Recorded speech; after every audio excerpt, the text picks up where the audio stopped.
안녕하십니까 여러분. 저는 캡틴 모세, 파일럿 모세스 심정보 기장입니다.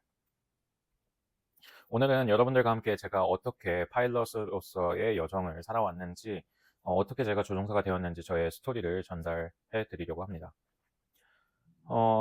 참고로 저는 현재 중동에 있는 한 항공사에서 에어버스 380이라고 하는 가장 큰 여객기를 조종하고 있습니다. 저는 처음에 비행을 필리핀에서 시작했습니다. 제가 공부를 상당히 못했었고 한국에서 학교를 나중에는 그만뒀습니다. 네, 학교 다니는 게 너무 싫었고 그래서 검정고시도 시도해봤지만은 결국에는 공부하는 게 너무 싫어서 다 그만두고 중학교 2학년 때 이제 그렇게 이래저래 해서 필리핀으로 유학을 오게 됐고요. 필리핀에 와서 중2 때 이제 학교를 다니고 그 다음 해인 중3이 됐는데 같은 반 친구 중에 자가용 면장을 이미 취득해서 비행을 하고 있는 친구를 만나게 됩니다. 그래서 그 친구를 통해서 전혀 몰랐던 세계인 항공과 조종사가 되는 그런 이야기를 많이 듣게 되고 그때부터 그 친구랑 같이 비행 시뮬레이션도 하고 늘 비행기 얘기하고 그림도 그리고 그렇게 시간을 중고등학교를 보냈고요. 필리핀이 그 당시만 해도 중고등학교가 합쳐서 4년이고 바로 대학을 갈 수 있었어요. 그래서 그 친구의 소개로 인해서 그 친구 따라서 이제 항공대학교까지 가게 됩니다. 필리핀에서 가장 알아주고 유명한 이제 항공대학교에 들어가게 됐고요. 거기서 이제 4년제 운항학과 과정을 마치고 그러고 나서 이제 비행 교관이 됐습니다. 그래서 비행 교관을 하면서 경력을 쌓다가 제가 그러니까 만 17살에 대학교 1학년이 됐고 1학년부터 비행을 했어요. 2003년도에. 그래서 지금까지 한 23년 비행을 했고 아주 어린 나이에 거의 아마 제가 알기로는 한국인 중에선 최연소일 겁니다. 항상.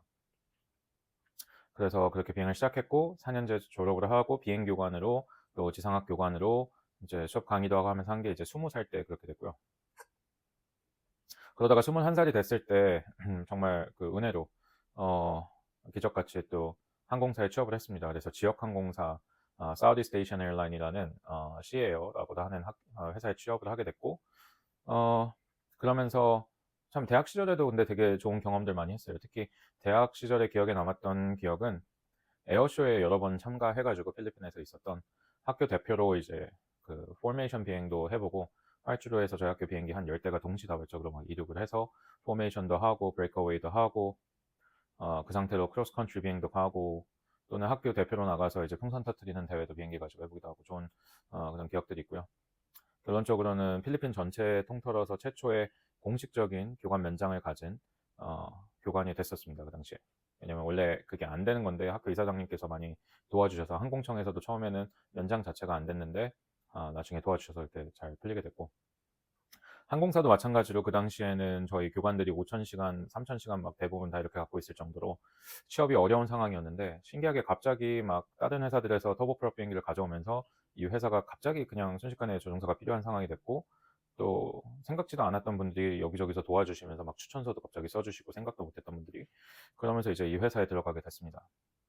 그래서 21살이라는 어린 나이에 이 시에어라는 회사에 들어갔고 거기서 처음에 받은 기종이 렛 410이라고 체코슬로바키아에서 만들었고 한국의 산림청과 에이스항공에서 예전에 사용하던 기종인데 20명 좀 더 타는 비행기예요.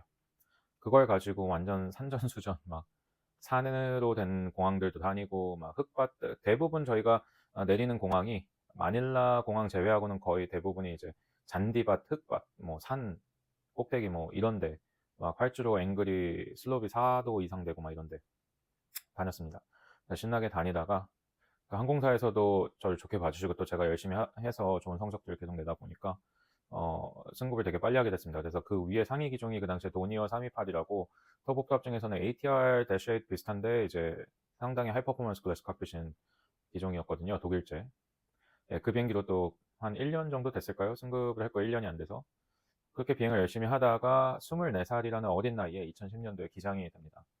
그래도 감사하게 갑자기 항공법이 막 바뀌면서 항공법도 바뀌고 그 회사 OM 법도 바뀌고 규정도 바뀌고 하면서 원래는 한 3,000시간 이상 돼야지 이제 기장이 될 수 있었는데 그때부터 갑자기 1,500시간으로 내려왔어요. 그리고 시험도 ATPL도 볼 수 있게 되고 그런데 그때 마침 제가 딱 1,500시간을 찍었거든요. 그래서 그때 바로 이제 기장이 또 딱 되면서 심지어는 선임들까지 오버테이킹 하면서 이렇게 되는 기회가 있었습니다. 그래서 그렇게 됐고 어린 나이에 이제 그렇게 기장을 하다가 한 1년쯤, 1, 2년 비행했을까요? 타이거 항공이 싱가포르 항공의 자회사인 타이거 항공이 저희 회사를 인수했어요. 그래서 에어버스 320, 319를 가지고 오면서 저희 회사를 인수합병을 시켰고 그 과정에서 이제 320으로 전환이 됐죠. 회사에서 시켜줘서. 그렇게 하고 나서 또 몇 년 있다가 보니까 몇 년 안 돼서 세부 퍼시픽이 또 저희 타이거 항공 필리핀을 인수하게 됩니다. 그래서 그때부터는 세부 퍼시픽 컬러를 가지고 세포라는 리브랜딩을 가지고 이제 에어버스 320을 기장으로 계속 근무를 했고 그러고 나서 이제 나중에 여차여차해서 세부 퍼시픽 본사로 이제 들어오라는 어, 시기가 있었습니다. 왜냐면은 비행기를 ATR로 전부 다 교체하는 과정에서 반강제적으로 이제 본사로 들어오라고 했죠. 계약 조건을 아예 다시 쓰면서. 예. 제가 그 당시에 한 8년 차 정도 됐는데 아예 이제 제로 경력으로 들어오라는 거였죠, 당시에. 그때 이제 저는 그래도 외국인으로서 그 당시에는 받아주는 회사가 셀퍼시픽밖에 없었기 때문에 당연히 갈 생각을 하고 있었는데 동료들이 빨리익스프레스에 다 같이 가자 하는 거예요. 왜냐면 다들 많이 좀 상심이 컸기 때문에. 그래서 지원을 했는데 처음에 당연히 떨어졌어요. 왜냐면 필리핀 항공 계열은 외국인은 법적으로 규정상 받을 수가 없거든요. 그 예전에 그 당시에는 사실 외국인 조종사가 필리핀에서 근무가 불가능하던 시절입니다. 예. 노동법적으로 항공사 규정으로 절대 받을 수가 없었어요.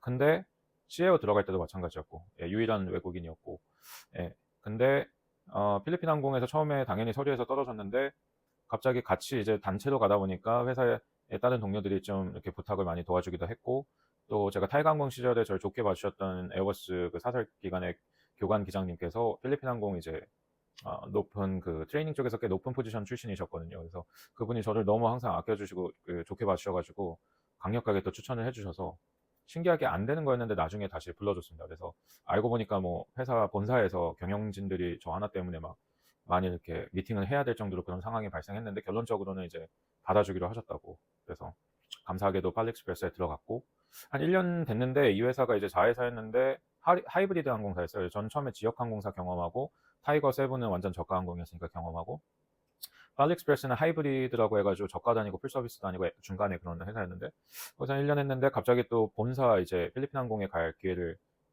가 생겨가지고 본부장님이 불러서 물어보더라고요 저한테 너가 여기 남아서 여기 남은 교관할 수 있는 기회가 있을 것 같다 교관하는 게 어떻냐 남아서 하지만 네가 가고 싶으면은 본사로 가도 된다 그래서 저는 본사에 가는 게 더 좋다는 생각이 들어서 본사로 보내달라 했고 필리핀 항공 본사로 가서 한 3년 정도 이상 기장으로 또 바로 320 비행을 했고요. 그러다가 갑자기 코로나 전에 해서 팔리익스프레스 조종사가 많이 부족한 상황이 생겨서 그 당시에 이제 필리핀 항공 사장님이셨는데 CEO께서 저하고도 되게 친하신 CEO 분이 계셨어요. 그래서 회사에서 웬만하면 본사에서 저를 이제 끝까지 데리고 있어 주시려고 많이 했었는데 팔리익스프레스 상황이 되게 안 좋으니까 잠깐만 갔다가 다시 불러주겠다. 잠깐만 가서 도와주고 와라 이렇게 얘기를 하시더라고요. 상황이 그러니까. 그래서 알겠다고 해서 다시 팔리익스프레스로 갔는데 그러고 한 1년 정도 지났는데 갑자기 이제 코로나가 터진 거죠. 그래서 당시에 시니어리티도 저는 기장으로 들어갔기 때문에 다른 세컨 오피서부터 보통 시작을 하니까 그런 친구들보다 이제 기장 시니어리티가 낮았고 그리고 외국인이 필리핀 항공 역사상 한 85년 동안 저 혼자밖에 없었어요. 그러다 보니까는 그것보다는 사실 시니어리티 때문에 이제 나오게 됐고 한 40% 정도 이제 감축을 했거든요 기장들을. 그러고 나서 이제 2년 동안 쉬게 됐죠. 필리핀이 완전 락다운이 하드로 걸려서 하드 락다운이 돼서 쉬면서 집에서 이제 무엇을 할까 뭔가 자기 개발을 하고 싶고 내가 그냥 놀면서 보내는 게 아니라 이 기간을 뭔가 유익하게 보내고 싶었습니다. 그래서 생각한 게 처음에는 이런저런 당장 먹고 살아야 되니까 다른 일들도 잠깐 해봤었고 소일거리를 그리고 평소에 하고 싶었던 경영 그 MBA 석사를 했습니다. 그래서 미국하고 필리핀의 가장 유명한 학교에서 경영 공부도 해보고 그리고 이제 유튜브를 또 시작하게 됐고요. 그러던 중에 이제 한 2년쯤 지났을까요? 그 딱 석사과정 거의 막바지에 논문 한창 쓰고 있었거든요. 항공사 경영에 대해서. 근데 로얄 에어 필리핀이라는 작은 에어버스 4개 정도 있는 회사가 있는데 거기에서 이제 감사하게 불러줘서 이제 조종사도 처음엔 들어갔는데 잘 이렇게 디맨드가 안 맞아가지고 교육만 받고 비행은 못 하고 있었고 그러던 찰나에 이제 중국 사장님이 오너가 한국 비행을 취향하기 시작하면서 저를 따로 불러가지고 이제 경영하는 걸 도와달라고 했어요. 그래서 마케팅하고 세일하고 뭐 전반적인 막 항공사 운영하는 데 있어서 그 오너분들 쫓아다니면서 1년 동안 같이 계약도 따내고 또 내고도 해드리고 뭐 한국 노선에 대해서는 마켓에 대해서는 대표로 굉장히 많은 일들을 경험했죠. 좋은 경험들을. 그래서 한국에 있는 그 전세기 사업하시는 분들하고도 계속 미팅하고 내고하고 한국 필리핀 오가면서 어떨 때는 오너분 대신해서 이제 일을 하고 그 정도로 이제 깊이 관여를 하면서 많은 좋은 경험들을 했고요. 그러고 나서 이제 처음으로 조종사로 불러준 회사가 유럽에 있는 ACMI 항공사인데 거기는 필리핀 항공 참고로 풀 서비스 플랫 캐리어고요. 레가시라고도 하고. 예, 그러고 나서 이제 스마트링스라는 ACMI 회사를 또 경험하게 됐어요. 저는 그런 회사에 대해서 몰랐는데 그때 알게 됐죠. 그래서 에어크래프트, 그 다음에 캐빈 크루, 그 다음에 메인테넌스, 에어크래프트 크루, 메인테넌스 인슈런스를 합쳐서 ACMI 회사라는데 웨틀리즈 하는 회사인 거죠. 그래서 스마트링스라는 그 말타, 에스토니아, 라트비아에 이제 베이스를 하는 회사에 들어가서 비행을 하게 됩니다. 기장으로 가서 이제 320 기장을 했고요. 그때도 참 기적같이 유럽에서 원래 아이케오나 이제 아시안이 비행하는 게 시민권이 없으면 불가능한데 코로나 이후에 거기도 미국에 이어서 굉장히 조종사가 부족해지면서 특별 채용을 해줬어요. 밸리데이션으로 1년 동안 비행을 하고 1년 안에 이하사 면장을 취득하는 조건 뭐 이런 식으로 해가지고 그래서 가서 굉장히 재밌는 좋은 시간 보냈고 처음에는 독일의 DHL 쪽에 받아서 DHL 화물기를 모이기도 했고 터키 항공 배정 나중에 받아서 이스탄불 베이스 경험하면서 터키 항공도 했고 그다음에는 인도에 가서 델리 베이스로 인디고 적항공 비행도 하면서 되게 재밌게 좋은 경험들을 이제 쌓았고 그러다가 이제 한 2년이 지나고 나서 에미레이트 항공에서 채용이 있어가지고 지원을 했는데 또 생각보다 되게 타이밍이 좋았고 쉽게 잘 전형이 진행이 돼서 성공적으로 입사를 하게 됐습니다. 그래서 에어버스 380 기종에 이제 비행을 하게 됐고 기장을 이제 항공사는 제가 2007년에 들어갔기 때문에 거의 항공사 경력이 20년 가까이 됐는데 기장 경력도 2010년부터 했으니까 13년 정도를 했죠. 근데 이제 이 지금 다니고 있는 회사 같은 경우에는 그 당시에 와이드바디 기장 경력이 없으면은 기장으로 바로 올 수는 없었습니다. 제가 320까지만 탔기 때문에. 대신에 이제 Accelerated Command라는 그 포지션이 있어요, 따로. 부기장 포지션하고 조금 다른데, 일단 부기장으로 근무를 하는 거지만은, 기장 요원으로 받는 거죠. 그래서, 기장이 되기까지의 기간이 훨씬 더 짧고, 받아야 되는 훈련도 적고, 퀄리피케이션이 훨씬 더 낮고 빠르게 할 수 있는 그런 과정입니다. 기장 요원이기 때문에. 그리고 급여도, 부기장들 중에서 가장 높고, 웬만한 다른 타항공사 기장 정도 이상은 되고, 예. 그래서 다른 것보다 가족들하고 같이 지낼 수 있고 가족들 환경이 좋아 보였고 여러 가지로 인해서 이제 인도받게 됐습니다. 그래서 들어왔고 최근에 이제 작년 말부터 이제 회사의 그 커맨드 코칭 클래스라 해서 이제 기장이 되는 그런 클래스 받기 시작하고 어세스멘트도 시작되어서 이제 지금 진행 중에 있고요. 예, 그런 상황이 있습니다. 그래서 저는 조종사의 길을 이렇게 걸어왔고 말씀드린 것처럼 제가 뭐 제 이력을 자랑하고 싶은 것보다는 이런 배경을 여러분들이 알고 앞으로의 컨텐츠를 같이 이렇게 시청하시면 좀 더 신뢰나 아니면 그런 게 있지 않을까 싶기도 했고 사실 제가 되게 잘나고 똑똑해서 이 자리까지 온 거 아니거든요. 예, 근데 저는 되게 무능하고 못나고 공부도 못하고 되게 그렇게 올바른 삶을 살지 못했음에도 불구하고 어느 순간 인생의 터닝 포인트가 생겼고 살아야 될 이유가 생기고 꿈이 생기고 도전하면서 지금까지 이렇게 왔던 것 같아요. 왔습니다. 예. 그래서 여러분들에게 뭔가 희망을 드리고 싶었고요.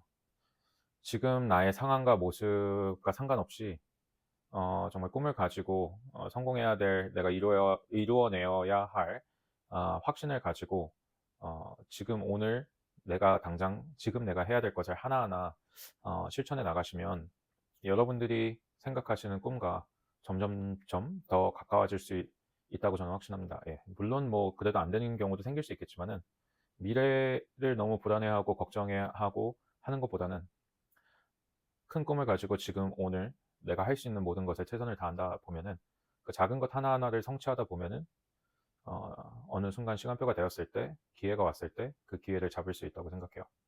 하지만은 미래에 대한 불안과 염려 그리고 지금 내가 해야 될 것은 준비하지 못하면서 불평 불만 그런 것들만 하고 있다면 부정적인 생각들만 하고 있다면 결국에는 내 인생의 미래도 그렇게 될 가능성이 크지 않겠는가라는 생각도 합니다. 그래서 제 영상들을 앞으로도 계속 보시면서 조금이나마 힘이 되고 도전이 됐으면 좋겠고요. 제가 한국을 중2 때 떠날 때만 해도 사실 자퇴하고 떠날 정도로 학업이 안 됐었고 생활 규모가 무너진 상태였습니다. 중1 때도 거의 결석 일수를 다 합치면 한 두세 달이 되고 전교에서 거의 꼴찌였어요. 한 330명 되면 320명, 아니 320등 안팎 뭐 이랬으니까요. 그 필리핀에 처음 가서도 공부를 잘 못해서 막 정학도 당하고 막 친구들하고 싸우기도 하고 뭐 되게 문제가 많았었어요. 그때 사춘기 때여서 그랬을 수도 있고요. 그 정도로 되게 어려운 상황이었음에도 불구하고 제가 인생의 터닝 포인트가 오는 순간이 있었고, 그전에는 그냥 사가장수 하면서 살고 싶었는데, 편안하게 노가다 사가장수 이런 거 하면서 살고 싶었는데, 그게 아니라 내가 진짜 성공해야 될 이유가 발견되고, 그거를 꼭 이뤄내고 싶은 그 확신이 생긴 다음부터는 제게 주어진 현장에서 최선을 다했던 것 같아요. 그 결과 제가 짜맞춰도 될 수 없는 그런 일들과 만남들이 그때그때마다, 상황들이 그때그때마다 있었고, 그때그때는 그게 문제들이고 내가 할 수 없는 상황이었지만은 지금 와서 보면 다 새옹짐하고, 오히려 저를 더 크게 성장하는 발판들이 항상 되었던 것 같고, 제가 생각하지 못했던, 계획하지 못했던 것들이 항상 준비되어 있었던 것 같아요. 그래서 참 지금까지 제 인생에 이렇게 오게 된 것에 대해서 감사하게 생각하고, 앞으로도 제가 좋은 마음과 중심 가지고 좋은 일을 하는데 계속 이렇게 방향을 맞춰서 간다면, 제가 믿는 그분께서도 계속 저를 좋은 길로, 세상이 봤을 땐 어떨 땐 실패한 것처럼 보일 수도 있고, 세상이 봤을 때는 잘 안 풀리는 것처럼 보일 수도 있겠지만은, 결국에는 그분이 원하시는 대로 어, 성공자의 삶으로 계속 인도하실 거라고 저는 믿어 의심치 않습니다. 예. 그게 어떤 자리가 됐든지. 그래서 아무튼 여러분들도 조금이나마 더 힘이 되시고 희망이 되시고 도전할 수 있는 발판이 되면 좋겠고요. 제 영상들을 통해서 이런 선한 영향력을 계속 전달 되어시길 바라고 또 기도합니다. 아무튼 늘 제 영상 관심 가져주시고 시청해주시고 응원해주셔서 감사드리고, 구독, 알람, 좋아요, 공유 잊지 마시고요. 앞으로도 좋은 컨텐츠들 가지고 좋은 스토리를 가지고 또 찾아뵙도록 하겠습니다. 감사합니다.